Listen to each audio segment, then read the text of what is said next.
भ्रष्टाचार की इमारत महज 9 सेकंड में जमींदोज हो गई। लार्जली जो पूरी एक्सरसाइज है एज पर प्लान थी और उसका एग्जीक्यूशन बिल्कुल एज पर प्लान हुआ है।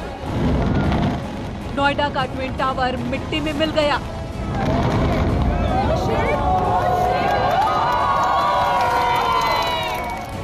ठीक दोपहर 2:30 बजे रिमोट का बटन दबा और भ्रष्टाचार की इमारत जमींदोज हो गई। लार्जली सक्सेसफुल है। बाकी एडिफिस इंजीनियरिंग और जेट डिमोलिशन सीटीआरआई की टीम इस वक्त मौके पे है, तो कोई लेफ्ट ओवर एक्सप्लोजिव्स ना हो इसको चेक कर रहे हैं। जो डिमोलिशन वेस्ट था वो सारा लार्जली साइट के अंदर ही है। थोड़ा सा मलबा रोड पे और एटीएस की वॉल की तरफ गया है। बाकी जो लार्जर डिटेल्स हैं साइट पे चेक हो रहे हैं। डस्ट क्लाउड जैसा हम सभी लोगों ने देखा इमीडिएटली डिसिपिएट हो गया था। हमारी सारी machinery, smog guns, sweeping machines, water tanker site पे ऑपरेशनल हो गई हैं। न्यूज़ 18 ने पूरी दुनिया को सबसे पहले भ्रष्टाचार की सीधी तस्वीरें दिखाई।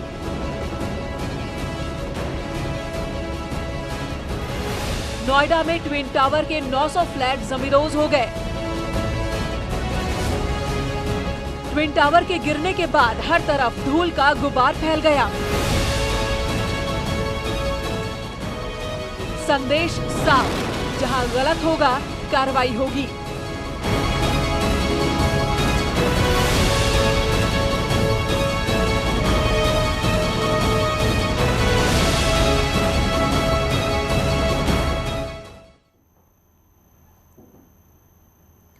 नमस्कार, आप देख रहे हैं न्यूज़ 18। मैं हूं आपके साथ मेनका चौधरी और अगले 1 घंटे में यूपी उत्तराखंड की बात होगी, लेकिन सबसे पहले ट्विन टावर के डेमोलिशन की। बिल्कुल, नमस्कार, मैं हूं आपके साथ आरजू साई। तो सुपरटेक ट्विन टावर दोपहर 2:30 बजे ध्वस्त कर दिए गए। नोएडा सेक्टर 93A में अवैध तरीके से बनाई गई ये बिल्डिंग विस्फोट के जरिए ध्वस्त हो गई। 13 साल में बना ट्विन टावर करीब 9 सेकंड में ही जमींदोज हो गया। धूल का गुबार हर तरफ फैल गया। धूल को कम करने के लिए पानी का छिड़काव किया जा रहा है। साथ ही ट्विन टावर गिरने से मलबे का अंबार खड़ा हो गया है। सड़क की सफाई की जा रही है और न्यूज़ 18 आपको ये 4 तस्वीरें दिखा रहा है। और इन तस्वीरों के जरिए आप देख सकते हैं कि ऑपरेशन किस तरह का रहा। जमींदोज हो गया ट्विन टावर और उसके बाद सफाई अभियान की तुरंत ही शुरुआत कर दी गई और ये भी अब कैलकुलेट किया जा रहा है कि कहां कितना नुकसान हुआ है मलबे की वजह से। तो आज दोपहर 2:31 पर विस्फोट हुआ। भ्रष्टाचार की इमारत मिट्टी में मिल गई। न्यूज़ 18 की टीम ने सबसे पहले पल पल की अपडेट आप तक पहुंचाई है। 8 कैमरे से आप ट्विन टावर जमींदोज होने की ये तस्वीरें इस वक्त आप देख पा रहे हैं, आपकी टीवी स्क्रीन पर है, जिस पर आप देख रहे हैं फ्लाईओवर से इस एंगल में आप तस्वीर देखिए, जहां से सीधे सीधे कैमरा नंबर 1, जहां पर आपको सीधे ट्विन टावर और वो नीचे गिरता हुआ कैमरा नंबर 5 भी आप देख सकते हैं। ये पीछे के इलाके से लिया गया है क्योंकि इसके आप ये दोनों ही इमारतों को देखिए किस तरह से धराशायी। और वहीं सबसे नजदीक कैमरा नंबर 3 की तस्वीरें में देखिए, ये सुपरटेक सोसाइटी के पीछे से बनाई गई ये तस्वीर है, जहां पर इमारत के जमींदोज होने के साथ ही धूल और धुएं का एक बहुत बड़ा गुबार उठा जो कि सोसाइटी के अंदर आ गया। देखिए चंद सेकंड के अंदर में 7 सेकंड के अंदर किस तरह से बिल्डिंग जमींदोज हो गई और किस तरह से ये भ्रष्टाचार का ये जो बिल्डिंग था, इमारत था, किस तरह से जमींदोज हो गया। इस वक्त में एक बड़ी खबर कही जा सकती है। जिस तरह से देखा जा सकता है ये ऐतिहासिक पल है, किस तरह से ये बिल्डिंग जमींदोज हो रही है। और कहा जा सकता है कि जिस तरह से एक धुआं एक यहाँ पे देखा जा सकता है और आसपास की बिल्डिंग देखा जाए तो आसपास जो एटीएस की बिल्डिंग है वो उससे कुछ भी नहीं हुआ है। बगल में आप देख सकते हैं जिस तरह से गुब्बारे जैसे एक धुएं का गुब्बारा जो है जिस तरह से उठ रहा है। महज 7 सेकंड के अंदर किस तरह से बिल्डिंग जमींदोज हो रही है उसको यहाँ पे देखा गया है। ऐतिहासिक पल इसलिए कहा जा सकता है कि जिस तरह से ये बिल्डिंग के बारे में यहाँ पे कहा जा रहा था और जिस तरह से आज पूरे मीडिया को दिखाया जाए। देखिए यहाँ पर हमारे वीडियो जर्नलिस्ट सोनू मंडल दिखाएंगे किस तरह से यहाँ पर काफी संख्या में लोग यहाँ पर हैं और जिस तरह से यहाँ पर देखा जाए कि जैसा एक अनुमान लगाया जा रहा था। देखिए इसके बिल्डिंग के ठीक बगल में जो एटीएस की बिल्डिंग है उस बिल्डिंग को कोई भी नुकसान नहीं हुआ। जिस तरह से काफी आधुनिक तरीके से आधुनिक तकनीक का सहारा लेते हुए इस बिल्डिंग को ध्वस्त किया गया है और जिस तरह से बकायदा यहाँ पे कहा जा सकता है उस तकनीक का एक बेहद अद्भुत और शानदार नजारा यहाँ पे देखा जा सकता है।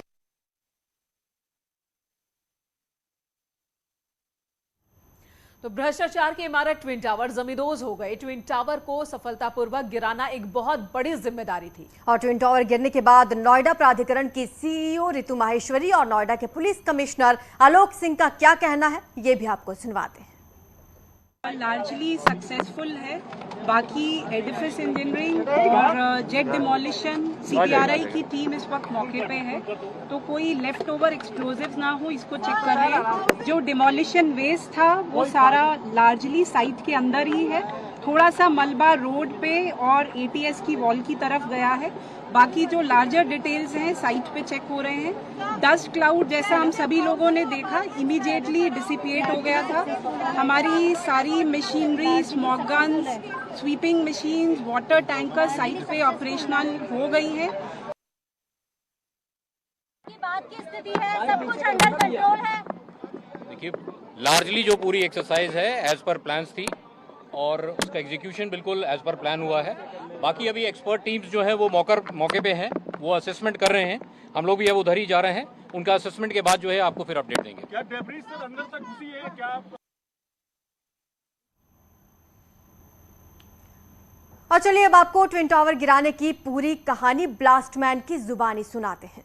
चेतन दत्ता ने ट्विन टावर ब्लास्ट कराया। न्यूज़ 18 से उन्होंने बातचीत की और अपना एक्सपीरियंस बताया।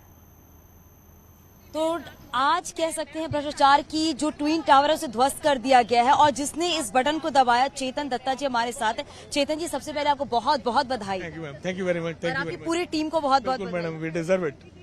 चेतन जी, सबसे पहले ये बात, जब आप ग्रीन बटन दबा रहे थे तो उस टाइम क्या फील हो रहा था आपको? मैडम, मैं आपको बता रहा हूँ, आधा घंटा पहले तक हम आपस में किसी से कोई भी बात नहीं कर रहा था। हम 5 तो अपनी टीम से ही थे और एक छठा पुलिस ऑफिशियल था, वो अपनी ड्यूटी में बिजी था, लेकिन हम 5 आपस में एक दूसरे से बात नहीं कर रहे थे। उसके बाद यान जो जेट डेमोलिशन से हैं, उन्होंने ड्रोन को कंट्रोल कर रहे थे, वो भी हमारे साथ आ गए, लेकिन वो हमसे बात नहीं, हम आपस में बात नहीं कर रहे थे। हम सब चुप थे। मेरे पास ईयरबड्स थे मेरी जेब में, पॉकेट में, एंड मेरी पॉकेट में मास्क थे। मैंने सबको बांटे, लेकिन किसी ने थैंक्स भी नहीं बोला। हम सब चुप थे एंड दैट शोज कि हम सब स्ट्रेस में थे। एंड केविन और मैंने तार को बिछाया और तार बिछाने के बाद अंकल जो ने मुझे इशारा किया और मुझे बिठाया अपने साथ और मैंने कनेक्शन किए टू द एक्सप्लोडर और अंकल जो ने एक्सप्लोडर को रिवॉल्व करके करंट जनरेट किया एंड मेरी पीठ पे आ सकते मुझे कहा just push it because Kevin was counting. तो ट्विन टावर अब इतिहास के पन्नों में है, वो था हो चुका है और इसी के साथ ही सफाई अभियान की भी शुरुआत हो गई है और इस ऑपरेशन को कामयाब बताया जा रहा है। चलिए अब आपको सुनाते हैं कि इस ऑपरेशन के कामयाब होने के बाद डिप्टी सीएम ब्रजेश पाठक ने क्या कुछ कहा है। आज उत्तर प्रदेश में तय हो गया है कि करप्शन और अपराध पर हम कोई कंप्रोमाइज नहीं करेंगे। माननीय मुख्यमंत्री जी ने पहले ही तय कर दिया था कि इसमें हम कोई कंप्रोमाइज नहीं करेंगे। ये करप्शन के टावर हैं, इनको हम गिराएंगे, ध्वस्त करेंगे, माननीय न्यायालय के निर्णय का सम्मान करेंगे। आज ये तय हो गया कि उत्तर प्रदेश में अपराध और भ्रष्टाचार पर कोई कंप्रोमाइज नहीं। हमारी सरकार लगातार दोनों मुद्दों पर अपना स्टैंड स्पष्ट कर चुकी है। किसी भी स्थिति में हम कोई कंप्रोमाइज नहीं करेंगे। समाजवादी पार्टी ने जिस ढंग से भ्रष्टाचार करके इन इमारतों को खड़ा किया गया था, उनको हमने जमींदोज कर दिया है। अथॉरिटी में जो अधिकारी जो उसमें दोषी पाए गए थे, क्या उस पर कार्रवाई? देखिए, अवश्य चूंकि अभी ये ट्विन टावर दोनों गिर गए हैं, इसके बाद जांच के दायरे में जो भी आएगा निष्पक्ष जांच होगी और जो भी जांच के दायरे में आएगा उसके खिलाफ कड़ी कार्रवाई होगी। अंबेडकर नगर पहुंचे आम आदमी पार्टी के राज्यसभा सांसद संजय सिंह ने ट्विन टावर को लेकर कहा कि टावर भ्रष्टाचार की बुनियाद पर खड़ा हुआ था। भ्रष्टाचार नहीं होता तो निर्माण के समय ही टावर को रोक दिया जाता। आज करोड़ों रुपए खर्च कर सुप्रीम कोर्ट के आदेश के बाद उसे ध्वस्त करना पड़ा। ये सबक है रियल एस्टेट का धंधा करने वाले लोगों के लिए। झूठा वादा करके और झूठे नक्शे दिखाकर जनता को बेवकूफ बनाने का काम करेंगे तो कई बार कोर्ट को ऐसे सख्त कदम उठाने पड़ेंगे। उन्होंने ये भी कहा कि दोषी अधिकारियों पर भी कार्रवाई होनी चाहिए।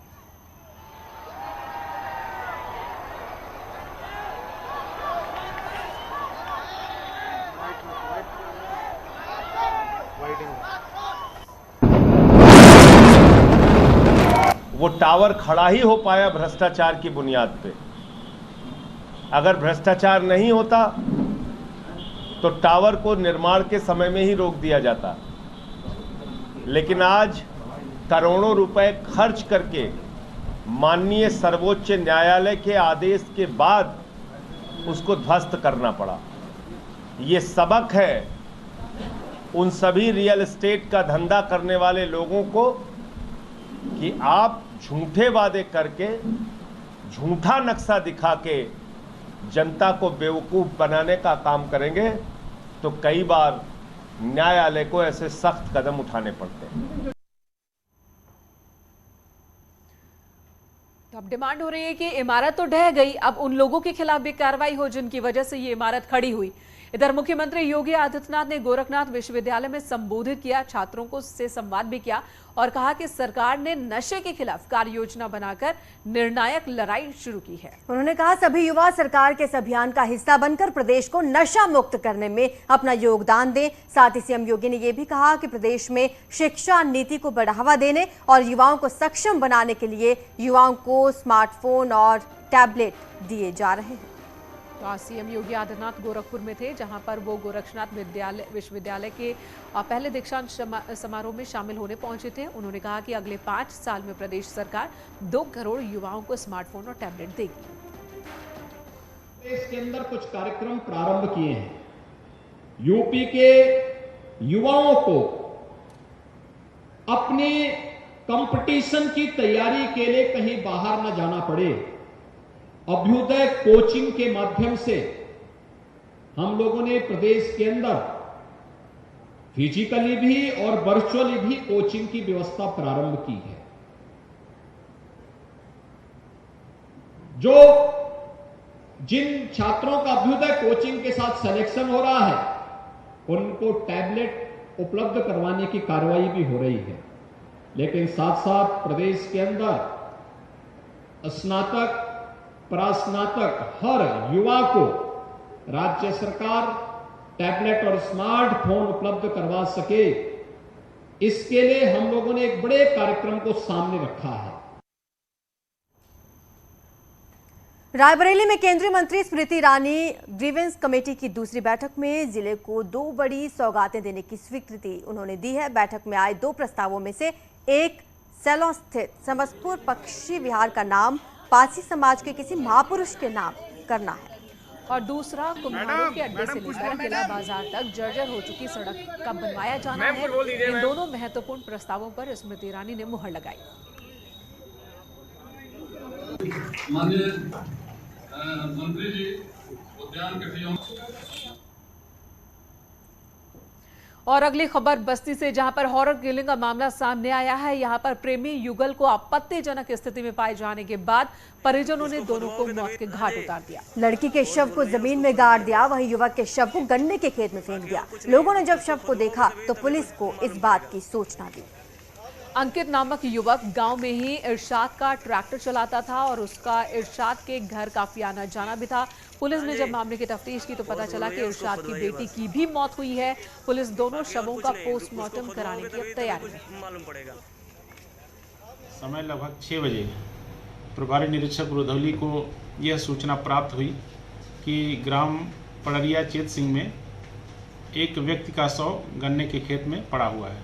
इस सूचना पर प्रभारी निरीक्षक मैं पुलिस बल के साथ गांव में पहुंचे तो मृतक अंकित का शव गन्ने के खेत में पड़ा हुआ था।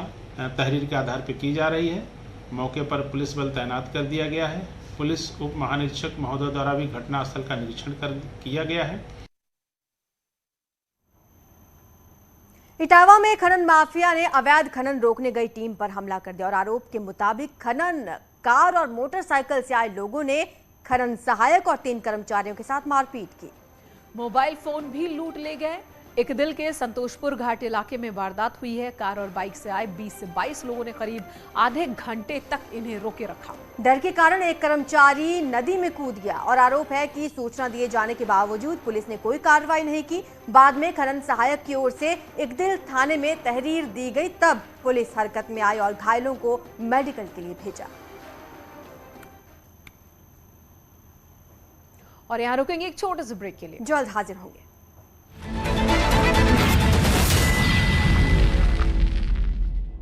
हो रही है, लोगों से यहां जगह खाली करने के लिए कहा जा रहा है।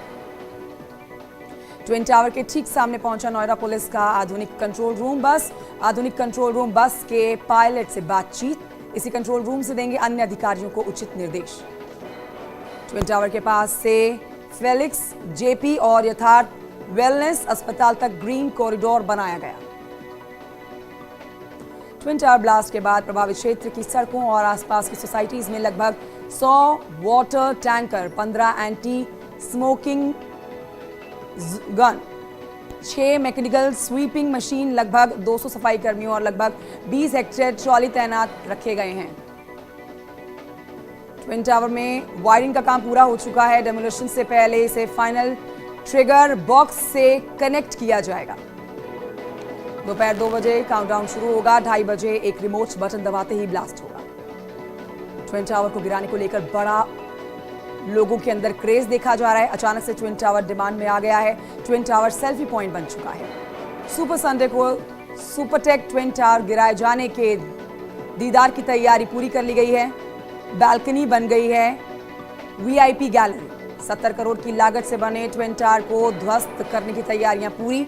20 करोड़ रुपए का ध्वस्तीकरण में खर्चा। करीब 3 साल में बनकर तैयार हुई इन इमारतों की महज 9 सेकंड में 3700 किलोग्राम विस्फोटक से ध्वस्त कर दिया जाएगा। 2:30 बजे आम लोगों को ट्विन टावर के आसपास बनी सड़कों पर एंट्री बंद कर दी गई है। जगह जगह पर डाइवर्जन किया गया है। ट्विन टावर ब्लास्ट के दौरान कुछ समय के लिए पूरा क्षेत्र नो फ्लाइंग जोन होगा। ध्वस्तीकरण के बाद आवासीय परिसर के निकट धूल और वायु प्रदूषण की रोकथाम के लिए 15 स्थानों पर एंटी स्मोक गन के साथ ही वाटर टैंकर की भी प्रबंधन किए गए हैं। ध्वस्तीकरण के बाद मलबे का सेक्टर 80 के वेस्ट प्रोसेसिंग प्लांट पर साइंटिफिक निस्तारण किया जाएगा। ट्विन टावर गिराने से पहले आसपास के अस्पतालों को अलर्ट पर रखा गया है। ट्विन टावर ढहने पर कंपन का सटीक आंकलन टावर ढहने के बाद ऑटोमेटिक वाइब्रेशन मॉनिटरिंग मशीन से होगा। ट्विन टावर के अंदर टेक्निकल टीम देखी गई है। देश की ये लगभग 100 मीटर सबसे ऊंची इमारत होगी जिसे ताश के पत्तों की तरह ढाया जाएगा। दोनों इमारतों से करीब 35,000 क्यूबिक मीटर मलबा निकलेगा। पूरे ट्विन टावर के बाहरी हिस्से में स्ट्रे एनिमल की जांच की गई है ताकि ऐसा ना हो कि कोई स्ट्रीट डॉग या फिर बंदर बिल्ली या फिर अन्य जीव इसके आसपास हो। हवा की गति 15 से 20 किलोमीटर प्रति घंटा की रफ्तार से चलेगी। एमरल्ड कोर्ट से निकलकर पार्श्वनाथ सोसाइटी के अंदर अब लोग आने लगे। नोएडा ट्विन टावर जब गिरेगा तो मलबे के साथ 35,000 घन मीटर धूल का गुबार भी पैदा होगा।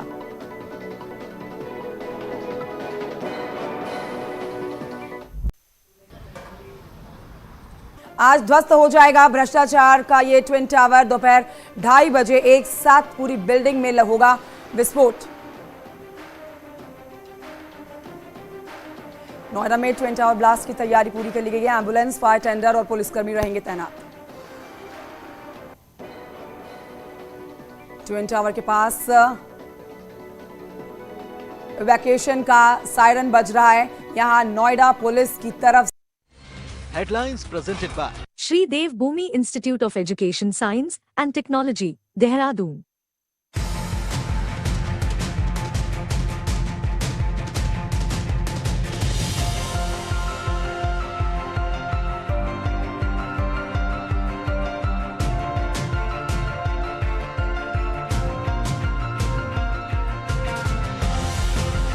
Headlines presented by Shri Dev Bhumi Institute of Education Science and Technology, Dehradun.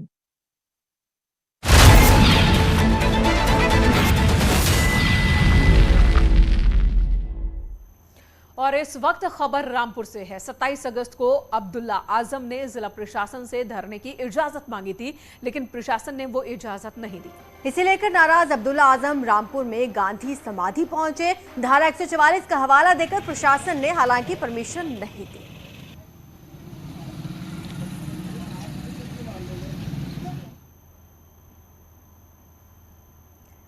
खबर गोंडा से, जहां स्वास्थ्य महकमे की बड़ी लापरवाही सामने आई। यहां सीएचसी मुजेहना में प्रसव के बाद बच्चे की मौत हो गई। सीएचसी प्रबंधन ने परिजनों को बच्चे का शव नहीं दिया। परिजनों का आरोप है कि डिलीवरी रूम में ही बच्चे का शव रखा गया था और देर रात किसी जानवर ने उसे अपना निवाला बना दिया। परिजनों को जब इसकी सूचना मिली तो हंगामा उन्होंने किया। काफी देर तक सीएचसी में हाई वोल्टेज ड्रामा चलता रहा। परिजनों ने बताया कि डॉक्टर्स की लापरवाही से पहले बच्चे की जान गई और फिर जानवर ने उसके शव को निवाला बना लिया। मामले की जानकारी मिलने पर डीएम ने सीएमओ से मामले की रिपोर्ट मांगी है। इस मामले में अज्ञात नर्सिंग स्टाफ के खिलाफ भी इस थाने में मुकदमा दर्ज कर लिया गया है। और इधर मथुरा के थाना हाईवे क्षेत्र में चेन स्नैचर्स ने 2 महिलाओं की सोने की चेन लूट ली। बदमाशों ने एक महिला पत्रकार को भी निशाना बनाया और स्कूटी से घर जाते समय गले से मंगलसूत्र तोड़ लिया। इस वारदात के दौरान महिला पत्रकार और उसके पति स्कूटी से गिरकर घायल भी हो गए और घायल महिला पत्रकार को अस्पताल में भर्ती कराया गया है। मामले की जानकारी मिलने पर एसएसपी ने अस्पताल जाकर महिला पत्रकार का हाल भी जाना और इसके अलावा बदमाशों ने एक और महिला की चेन छीनी है। पुलिस ने आरोपियों की गिरफ्तारी के लिए 5 टीमों का गठन किया। 2 लड़के मोटरसाइकिल से थे। मैंने गले में मंगलसूत्र पहन रखा था तो मुझे धक्का मारा और फिर मेरा मंगलसूत्र छीना और वो लोग चले गए। हमने काफी उनका पीछा भी किया दिन तक। सीतापुर में एक महिला की गला दबाकर हत्या का मामला सामने आया है। मृतका के भाई ने महिला के प्रेमी और उसके भाइयों पर ही हत्या का आरोप लगाया है। पुलिस ने शव को कब्जे में लेकर पोस्टमार्टम के लिए भेज दिया। जानकारी के मुताबिक रात में सोते वक्त गला दबाकर महिला की हत्या की गई है।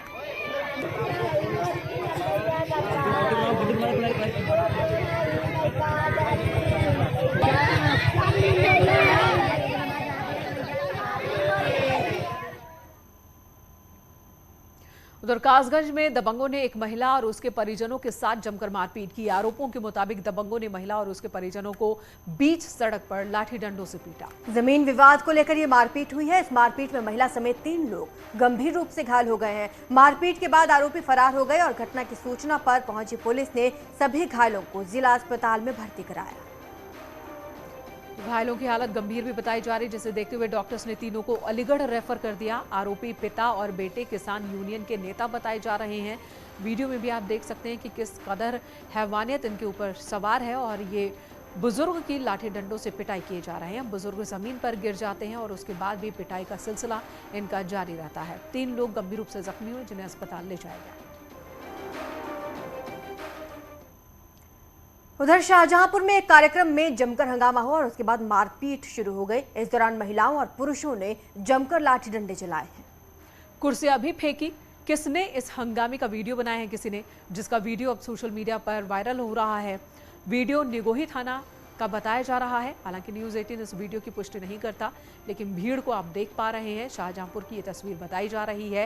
हालांकि कुछ लोग समझाते भी दिख रहे हैं, लेकिन जिनके हाथ में लाठी डंडा वो मानने को तैयार नहीं है। लगातार बरसाते हुए नजर आ रहे हैं।